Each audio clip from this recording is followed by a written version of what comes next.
Assalamualaikum warahmatullahi wabarakatuh. Alhamdulillahi wa kafa, wassalatu wassalamu ala rasulillahi mustafa wa alihi wa sahbihi wa man ihtada, amma ba'du.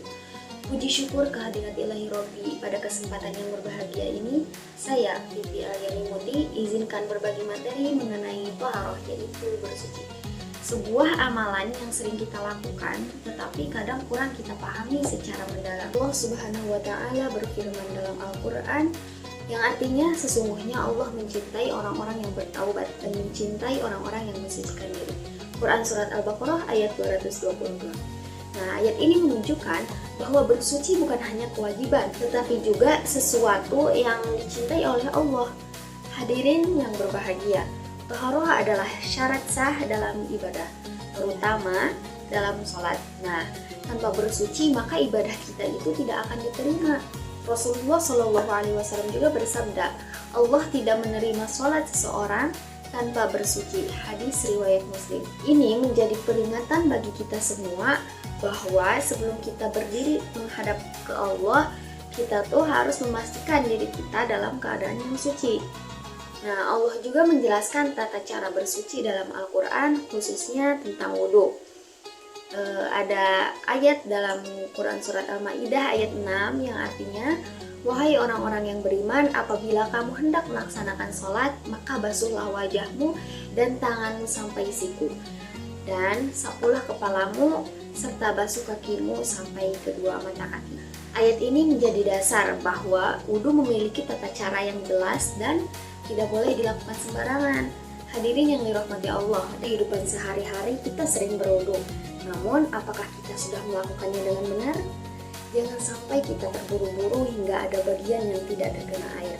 Padahal Rasulullah Shallallahu Alaihi Wasallam juga pernah memperingatkan, celakalah tumit-tumit yang tidak terkena air dari api neraka. Hadis riwayat Bukhari dan Muslim. Hadis ini menunjukkan betapa pentingnya menyempurnakan wudhu bahkan pada bagian yang sering kita anggap sepele.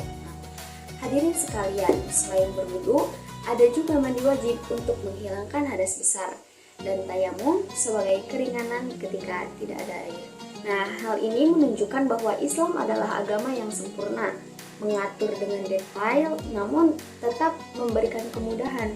Rasulullah Shallallahu Alaihi Wasallam juga bersabda, kebersihan adalah sebagian dari iman atau an-nadhafatu minal iman. Hadis riwayat Muslim. Ini menegaskan bahwa menjaga kebersihan termasuk taharah adalah bagian dari keimanan kita. Hadirin yang berbahagia, taharah bukan hanya tentang kebersihan lahir, tetapi juga kebersihan batin. Kalau kita rajin berwudu, seharusnya hati kita juga ikut dibersihkan dari iri, dengki, dan berprasangka buruk. Karena percuma jika tubuh kita bersih, tetapi hati kita kotor. Hadirin yang dirahmati Allah, seringkali kita meremehkan hal-hal kecil, tidak memperhatikan najis di pakaian, menganggap sepele percikan kotoran, dan tidak memahami kapan wajib mandi. Padahal bisa jadi hal-hal kecil ini yang membuat ibadah kita itu tidak sah. Oleh karena itu, mari kita mulai belajar dan memperbaiki taharah kita, yaitu dengan memahami rukun wudhu, menyempurnakan mandi wajib, dan menjaga kebersihan diri setiap saat.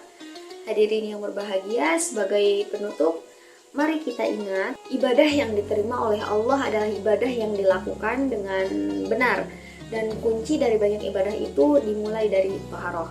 Semoga Allah menjadikan kita termasuk orang-orang yang mencintai kebersihan dan menjaga kesucian, baik lahir maupun batin. Amin ya Allah ya Rabbal Alamin.